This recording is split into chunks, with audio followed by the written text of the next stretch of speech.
Vamos a pasar ahora a la otra forma de mediación, la mediación simbólica. Vygotsky nos está diciendo todas las funciones psicológicas superiores tienen un carácter mediado, o sea, crecen, se desarrollan, se internalizan, dependiendo de mediadores culturales que el hombre ha ido creando y que están entre el niño y la cultura. Ya hablamos del mediador social, la otredad, la persona, y nos fuimos después a los mediadores instrumentales, hablamos de las herramientas, y ahora quiero hablar de la mediación simbólica. Y bueno, como dijo Obed, el sistema de símbolos más importante que el hombre ha creado es, por supuesto, el lenguaje. El lenguaje. La palabra. La palabra le permite al hombre simbolizar la realidad. La palabra es la simbolización de la realidad por excelencia. Dese en cuenta que la palabra como tal tiene varias dimensiones. La dimensión fónica, el sonido, ¿no? Mamá, el sonido. Pero cuando digo mamá, estoy haciendo una abstracción. Y esa palabra, como dice Vygotsky, crece en una función, primero, comunicativa. El niño dice mamá, y cuando dice mamá, evidentemente, si tiene 2 años, tiene 3 años, dice mamá, y dependiendo del tono que diga mamá, ¿ves? Porque hay mamá que se dicen y mamá corre, porque detrás de ese mamá hay un accidente, o hay un susto, ¿no? Hay mamá, y mamá no corre, dice, espérate, todavía no está la comida, porque ese mamá, según el tono, el momento, pues está diciendo tengo hambre, ¿no? Y hay mamá, que mamá se enoja y dice, aquí te sientas y te calmas, porque ya es manifestación de un niño con algunas conductitas por ahí de malcriadito, ¿no? Que quiere ir manipular a su mamita. Fíjense, para un niño de 3 años, quiero que entiendan que la palabra mamá, esas 4 letras mamá, son oraciones, lo que él dice, dependiendo del contexto, del tono, del énfasis, etcétera, etcétera, etcétera, ¿verdad? Y cuando dice papa, dice papá, dice comida, dice agua, ¿no? El niño no dice a los 3 años, por favor dame agua que tengo sed, no puede decir eso, pero dice agua. La palabra agua ya le expresa todo lo que quiere y los que lo rodean además entienden completamente lo que él está expresando.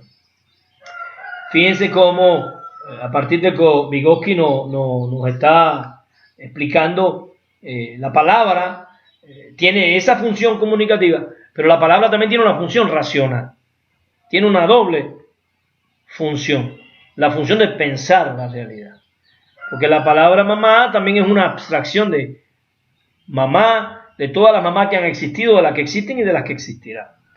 La palabra casa es un concepto que tiene un contenido, como concepto lógico, tiene un contenido y un volumen.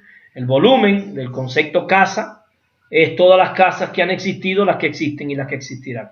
Nadie me está preguntando si la casa es de piedra, si la casa es una cueva, si la casa es un departamento, es casa, ¿verdad? Y cuando digo casa, la abstracción que me permite la palabra casa tiene un volumen inmenso, ¿no? ¿Verdad? Y ese volumen pues implica, como ya dije, todas las casas que han existido, que existen y que existirán. Y tiene además un contenido que está constituido por aquellos elementos, aquellas propiedades, digamos, esenciales que entran dentro de lo que sería el concepto de la palabra casa. Entonces aquí vemos cómo la palabra casa, igual que la palabra movimiento, igual que la palabra reacción nuclear, tienen una función comunicativa, pero también tienen una función racional. Tienen la función de comunicarme con el otro, pero también tienen la función de pensar la realidad. Y ese acto de pensar la realidad le da a la palabra ciertas características. Primero, la palabra es una abstracción, como ya dije, una abstracción, porque lo concreto sentido es una cosa, o sea, la vaca que tengo delante, esa vaca que muge, que corre, ese mamífero, es una cosa, y la palabra vaca, pues, por supuesto, es otra, es una abstracción. No significa que la palabra vaca sustituya Y quiero dejar esto claro. En la opinión nuestra y de Dioski, la palabra vaca no sustituye a la vaca que existe en realidad. No nos vamos a cuestionar la vaca que existe en realidad. No ponemos en duda la vaca que existe en realidad, ¿verdad? La realidad no son mis pensamientos, ¿verdad? La realidad concreta está ahí. La realidad histórica concreta está ahí. La vaca existe, las vacas existen. Bueno, mis pensamientos, ¿verdad? Como reflejo de esa realidad, está formado por conceptos. Yo no puedo agarrar la vaca y metérmela en la cabeza, ¿verdad? Yo me aproximo a esa realidad concreta, sentida, a esa vaca real, pues a través de una abstracción, de un pensamiento, de reflejo psíquico, como hemos visto hasta ahora, ¿verdad? Pero no puedo confundir. O sea, la vaca existe y mi pensamiento no es la vaca. Ya, para no caer aquí en un solicismo y de estas cosas que a mí me parece que nos alejarían de las intenciones de este curso. Entonces estamos diciendo la mediación simbólica, el lenguaje. Cosas que tiene que saber un maestro. Entre más rico es el lenguaje del alumno, más capacidad tiene el alumno para simbolizar la realidad, para comprender la realidad, para interpretar la realidad, para expresar la realidad, para explicar la realidad.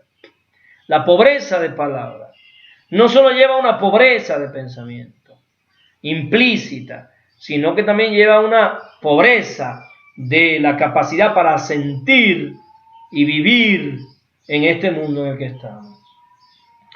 Que un niño tenga hambre y solo tenga hambre y siempre diga que tenga hambre y no pueda establecer los grados de diferencia entre apetito y hambre. Tengo apetito, ¿no? Pues sírveme una frutita, vas a comer unos tacos. No, no tengo hambre, solo tengo apetito. Bueno, ¿sí? Tengo hambre, no es lo mismo decir estoy famélico, ¿no? Que llegue el niño a la casa, mamá, estoy famélico, y la mamá, ¿estás enfermo? No, mamá, famélico es superlativo de hambre.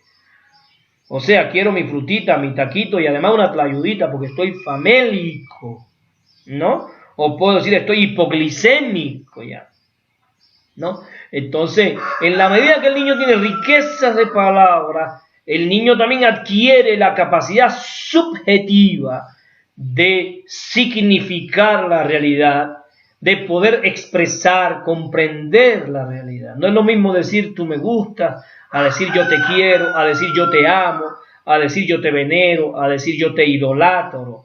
Conocer las diferencias de grado y las diferencias psicológicas entre esos términos permite una riqueza no solo del lenguaje, sino que permite una riqueza espiritual de la comprensión, la significación, la interpretación y la explicación de la vida misma.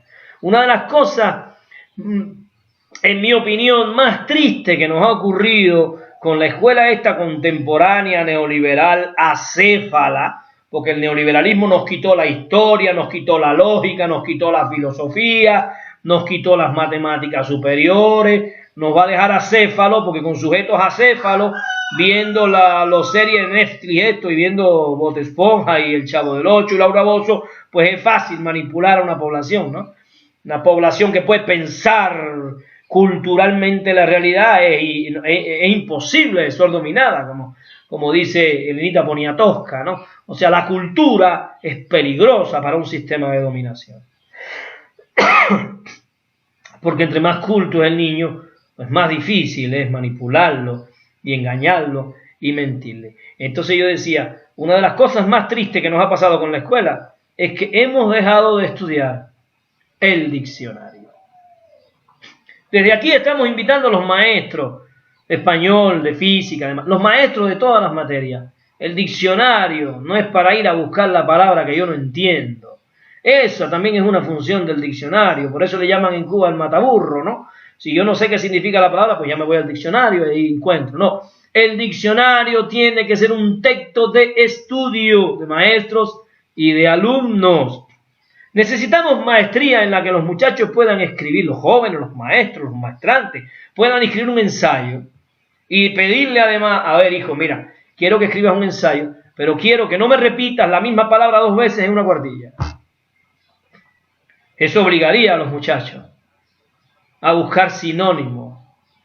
Si ya dije aquí casa y dije pensamiento, ¿qué otras cosas puedo decir? ¿Cómo puedo sustituir esto? La riqueza de palabras es fundamental para la estimulación de la fluidez, después para la construcción de metáforas, después para la construcción, la interpretación y el disfrute de la poesía, para la comprensión textual. Uno de los obstáculos más difíciles de vencer en la incomprensión del texto es la comprensión de términos desconocidos totalmente para muchachos que deberían conocerlo, y esto ocurre además por la pobreza en la que está hoy, digamos, enclaustrada la escuela esta del capitalismo neoliberal. Por eso estoy diciendo, es fundamental la mediación simbólica. Y la mediación simbólica no solo se agota con la palabra, ¿verdad? Además de la mediación simbólica de la palabra, pues tenemos la danza, que es un sistema de símbolos que hay que aprender a interpretar, no es gente moviéndose como quiera. Tenemos la pintura, que también es un sistema de símbolos y habría que entender y aprender a interpretar. Tenemos las leyes del tránsito, son símbolos que transmiten información. Tenemos los mapas, que son sistemas simbólicos de la geografía. Y por supuesto tenemos las matemáticas, que es un sistema de símbolos genial, fenomenal, que nos permite entrar a comprensiones de la realidad que no serían posibles sin la construcción y la comprensión de esos sistemas de símbolos. Por eso a veces ocurre, tenemos un niño con problemillas por ahí de matemática, y cuando vamos a ver, el niño tiene problemas de comprensión lectora, el niño tiene problemas de comprensión del símbolo, el niño tiene problemas de desarrollo cultural, no es un problema de matemática, no podemos ver el número y el símbolo matemático separado de toda la construcción semiótica cultural del niño. Niño con pobreza cultural, pues niño que va a ir manifestando en diversas materias estas limitaciones.